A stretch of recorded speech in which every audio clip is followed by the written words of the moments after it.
اس طرح سے پائے جاتے ہیں، وہاں پر پھر بچے اسکول یا انسٹیٹیوشن والے جب ماں باپ کو بلا کر بتاتے ہیں کہ آپ کے بچے میں جو ہے وہ یہ کمی ہے یا کوئی یہ نقص تو نہیں کہیں گے ہم اسے، یہ بیہیویئرل ڈس آرڈر ہے، تو وہ پھر ماں باپ تسلیم نہیں کرتے عام طور پر،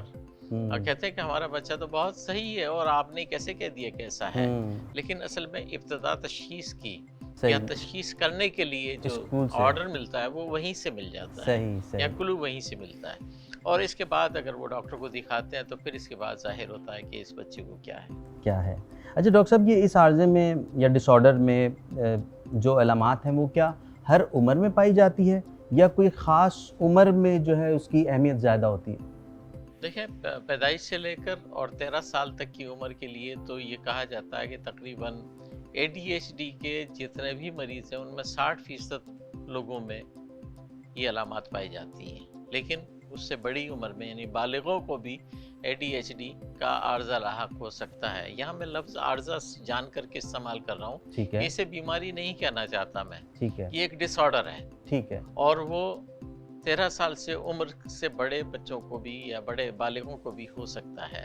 لیکن اس عمر میں آ کر وہ اپنے آپ کو مینیج کر سکتے ہیں یا کچھ اور فیکلٹیز اس پر غالب آ جاتی ہیں تو وہاں پر اتنا زیادہ واضح نہیں ہوتا. اچھا، بہتر. اچھا، بے توجہی اور چلبلاہٹ کی یہ اس عارضے کی قابل تفریق اجزاء ہیں، اگر ایسا ہے تو ان کو جداگانہ انداز میں ہم کس طرح سمجھ سکتے ہیں؟ دیکھیں، کچھ علامات اس قسم کی ہیں کہ جن میں سے اگر 5 پائی جائیں تو اسے اس مرض کا یا پارٹلی یا فلی طور پہ حصہ سمجھنا چاہیے. میں اس کی ترتیب کے ساتھ میں آپ کو بتانا چاہوں گا کہ اکثر تفصیلات میں توجہ دینے میں ناکام ہو جائیں بچے، پہلی صورت، اور اسکول کے کام یا دیگر سرگرمیوں میں بے توجہی سے کام لیں، براہ راست بات کرنے پر بھی ایسا لگے کہ انہیں سنائی نہیں دے رہا. آپ نے دیکھا ہوگا کہ بہت سے بچوں کو مائیں آوازیں دیتی رہتی ہیں، مس نے پکارا یا کسی دوست نے پکارا، لیکن وہ نہیں، انہیں سنائی بھی دے رہا ہے لیکن وہ توجہ نہیں دیتے. بے توجہی جب کہہ دیا تو اس کے اندر یہ چیزیں شامل ہو گئی ہیں، اور اکثر ہدایات کو نظر انداز کر دیتے ہیں، اسکول میں دیے ہوئے ہوم ورک کی تکمیل نہیں کر پاتے، اور کام کو اگر تھوڑا سا بھی طویل ہو جائے تو اسے منظم انداز میں نہیں چلا سکتے، فوری طور پہ اس سے دل برداشتہ ہو کر الگ ہو جاتے ہیں. اکثر کاموں اور سرگرمیوں کے لیے ضروری چیزیں کھو دیتے ہیں، کبھی پین کھو دیا، کبھی پینسل کھو دی، کبھی کاپی کا پتہ نہیں ہوتا، کبھی جرابیں اتار دی تو اس کے بعد پتہ نہیں ہوتا. بچے آئے گھر پہ اور اپنی چیزیں ادھر ادھر ڈال دی اور دوسرے دن تک وہ صبح تلاش کر رہے ہیں کہ کیا ہوگا، اور روزمرہ کے کاموں کو بھول جانا. یہ کیفیت عام طور پہ بڑے یا بالغوں میں زیادہ دیکھنے میں آتی ہے کہ ان کو سب کچھ یاد ہونے کے باوجود بھی کبھی بجلی کا بل بھول گئے، کبھی ٹیلی فون کا بل جمع کرانا بھول گئے. پتہ چلا کہ وہ جب ڈسکنیکٹ ہونے کی باری آئی تو اس وقت یاد آیا کہ اس دفعہ تو میں نے کچھ یہ کیا ہی نہیں تھا. تو یہ بھی چیزیں وہ چیزیں ہیں جن کو ہم بے توجہی کے زمرے میں غور کر سکتے ہیں. دوسری جو علامت آ جاتی ہے وہ آتی کہ چلبلاہٹ کو آپ اس انداز میں سمجھ لیجیے کہ ایسا بچہ ایسا لگے کہ جیسے اس میں موٹر لگی ہوئی ہے، کہ کوئی چیز مسلسل حرکت. بالکل آپ نے دیکھا ہوگا، آپ نے اپنے کلینک پہ بھی دیکھا ہوگا یا کہیں اور مجلس میں بیٹھے ہوئے تو اگر میں ٹیبل کے اوپر ہاتھ رکھے ہوئے ہے تو میں نے ٹیبل کو جو ہے وہ اس طرح سے ٹک ٹک ٹک کرنا شروع کر دیا. یہ ٹیپنگ کرنا، مسلسل پاؤں کو میں موو کر رہا ہوں، کھڑے ہوئے تو مسلسل اچھل رہے ہیں، ہاں یہ پاؤں کو جو ہے ہلا رہا ہوں، یعنی بے چینی بہت ہے. یعنی ہر لحاظ سے وہ بے چین نظر آتا ہے، ذہنی لحاظ سے بھی بے چین نظر آتا ہے کہ کبھی کوئی کام کرنے کو جی چاہ رہا، کبھی کچھ کام کرنے کو جی چاہ رہا ہے. فوراً جو ہے ان کا ٹیرف چینج، مائنڈ کا ٹیرف چینج ہو جاتا ہے. ایسی صورت میں اسے چلبلاہٹ کے زمرے میں داخل کر دیتے ہیں. اور ایسے لوگ تو ڈاکٹر صاحب مطلب ہم نے بھی دیکھتے ہیں اکثر، اور ہمیں چونکہ شاید خود نہیں پتہ ہوتا بہت سارے لوگوں کو، تو وہ اس کو کسی اور طرف لے جاتے ہیں اور بیماری کو شاید ڈائگنوز بھی نہیں کر پاتے، اور پوری شاید زندگی گزر جاتی ہے ان لوگوں کی، اور پھر وہ ختم ہو جاتے ہیں اور پتہ چلا کہ وہ اس بیماری کے ساتھ ہی چلے گئے. جی ہاں، بے شک یہ بیماری جو ہے، بیماری بلکہ میں پھر کہوں گا کہ ڈس آرڈر جو ہے وہ زندگی کے ساتھ ساتھ چلتا ہے، لیکن ضرورت اس وقت پیش آتی ہے، اس کا اپنا کوئی نقصان نہیں ہے. جی اس میں اگر بے توجہی ہے یا اس کا کوئی نقصان نہیں ہے، لیکن اس کا بالواسطہ طور پہ نقصان یہ ہوتا ہے کہ فرد کی شخصیت مسخ ہو کے رہ جاتی ہے، اور پھر آدمی خود اپنے آپ سے بھی تنگ آنے لگتا ہے کہ مجھ سے یہ غلطیاں کیوں سرزد ہو رہی ہیں، اور اس کی وجہ سے وہ ڈپریشن میں چلا جاتا ہے۔ آپ کی اسی بات کو بالکل آپ جو ابھی فرما رہے ہیں، میرے پاس اگلا سوال بھی بلکہ کہ میں نے کہا کنیکٹ ہو جائے گا کہ ہماری یہ مطلب شخصیت پہ کس طرح اثر انداز ہوتا ہے. ہم اسی گفتگو کو کر رہے تھے، میں نے کہا ساتھ ساتھ سوال بھی رکھ دوں اپنا. دیکھیں شخصیت پہ اس طرح سے اثر انداز ہوتا ہے کہ آپ اگر کسی دوست سے کمٹمنٹ کرتے ہیں، آپ اپنے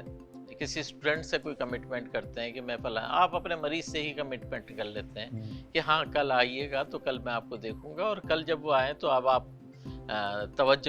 بے توجہی کا یہ عالم ہو کہ آپ کو پتہ ہی نہیں، یاد ہی نہیں آ رہا کہ وہ کل کوئی چیز بھی تھی یا نہیں تھی، یا کچھ کہا تھا یا نہیں کہا تھا. پتہ آپ 4 مریضوں کے سامنے بیٹھے ہوئے ہیں، اور اس کے بعد آپ نے آدھی بات ان سے پوچھ لی، آدھی بات کے لیے آپ کسی اور طرف ڈائیورٹ ہو گئے، تو یہ غالب شخصیت کے اوپر یہ چیزیں پھر ڈپریس کرنے لگتی ہیں کہ یہ اوورآل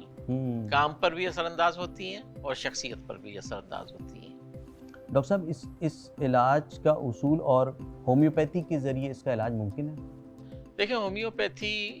ہو یا کوئی اور سسٹم آف میڈیسن ہو، جب تک کہ کوئی دوا نہیں دی جائے گی تو اس وقت تک وہ ترغیبات بھی کام میں نہیں آئیں گی جو ہم چاہتے ہیں. ایک تو خود ہم اپنے آپ کو ترغیب دیتے ہیں کہ ہمیں ایسا نہیں، ایسا کر لینا چاہیے، اور دوسرے یا ڈاکٹر کی کونسلنگ بھی اس صورت میں کام میں آئے گی جب ہمارا ذہن کسی دوا کے زیر اثر آمادہ ہوگا کہ ہاں ترغیبات کو وصول کر کے اور پھر اس پر عمل درآمد بھی ہو. تو یہ ضروری ہے کہ ہومیوپیتھی اس معاملے میں میں سمجھتا ہوں کہ دوسری اور سسٹم آف میڈیسن سے زیادہ بہتر طور پر پر اثر ہو سکتی ہے، کیونکہ اس میں دماغی اور ذہنی علامات واضح طور پر دی ہوئی ہوتی ہیں، اور یہی کام جو ہے ہم ADHD کے مریضوں میں بھی دیکھتے ہیں، اور اس طرح سے یہ چیزیں دیکھتے ہیں. ایک اور چیز میں بات آ گئی تو واضح کرتا چلوں کہ جو ایک بہت بڑی تفریق ADHD اور نان ADHD کے اندر پائی جاتی ہے، جی ڈاکٹر صاحب، وہ یہ کہ یہ لوگ بڑے شارپ مائنڈڈ ہوتے ہیں. ٹھیک ہے. کبھی کبھار ایسا ہوتا ہے کہ ADHD کے مریض کی انٹیلیجنس اتنی زیادہ ہو کہ وہ اس کی خامیوں پر غالب آ جاتی ہے اور ADHD دب کے رہ جاتی ہے اور وہ بڑے کام کر جاتے ہیں. صحیح. لیکن ایک بڑی علامت یہ بھی ہے کہ یہ لوگ سولو ورکر ہوتے ہیں، یعنی کوئی ایسا کام جو ان کی ذات کی حد تک ہو تو اس کام کے اندر تو وہ بھرپور محنت کرتے ہیں، لیکن اگر اجتماعی طور پہ کام کرنے لگ جائیں، اگر اسے فٹ بال کھلانا شروع کر دیں تو شاید اچھا فٹ بالر تو نہ بن سکے، لیکن بال تھرو اگر دے دیا جائے ان کو تو اس میں بہترین ثابت ہوں. صحیح. ایک آدمی کا جہاں کام ہوگا وہاں پہ بڑے کامیاب لوگ ہوتے ہیں، باقی اجتماعی کاموں کے اندر شاید وہ اتنا اچھا پرفارم نہ کر پائیں. بہت ہی مفید، بہت ہی مطلب ایسی معلومات جو کہ یوزلی ہمیں نہیں سننے کو ملتا. اور ایک چیز اس میں ڈاکٹر صاحب جو میں پروگرام کے کیونکہ وقت اب کم رہ گیا، میں یہ پوچھنا چاہوں گا کہ اس کے اندر میں نے یوزلی یہ دیکھا ہے کہ جو خواتین جب پریگننسی میں ہوتی ہیں، فیملی میں ہوتی ہیں، اور یوزلی ایک عمومی طور پہ ایک تاثر ہے جس کو میں چاہوں گا کہ آپ بتائیے کہ لوگ یہ سمجھتے ہیں کہ چونکہ وہ اسٹریس میں ہوتی ہیں، اگر خاوند بہت غصے والا ہے اور پھر اس کے بعد جب وہ اگر بچہ پیدا ہوگا تو وہ اس ڈس آرڈر کو لے کے پیدا ہوگا، تو کیا ایسا ہے یا ایسا نہیں ہے؟ دیکھیں اس کو کہیں کسی سائنسی نقطہ نظر سے ثابت تو نہیں کر سکتے، لیکن پریگننسی کے دوران اسٹریس بہرحال بچے پر اثر انداز ہوتا ہے، تو اسے جنرلی ایک اثر تو کہہ سکتے ہیں، لیکن ADHD کے حوالے سے اس کو مخصوص نہیں کیا جا سکتا. ٹھیک ہے. اور مختصراً ایک چھوٹی سی چیز کہ ADHD اور آٹسٹک بچوں کا اگر فرق مختصراً اگر آپ بتا دیں مجھے. دیکھیں ADHD کے بچے جو ہیں وہ شارپ ہیں، کم توجہ رکھتے ہیں، لیکن ان کے اندر نقص نظر نہیں آئے گا. ٹھیک ہے. لیکن آٹزم کے بچوں میں واضح طور پر کوآرڈینیشن کا فرق واضح نظر آئے. ٹھیک ہے. چاہے وہ چہرے کے حوالے سے ہو، آنکھوں کی چھپکنے کے حوالے سے ہو، ہاتھوں کی موومنٹ کے حوالے سے ہو، گفتگو کے حوالے سے ہو، وہ آٹزم میں نظر آتا ہے. لیکن جو امریکن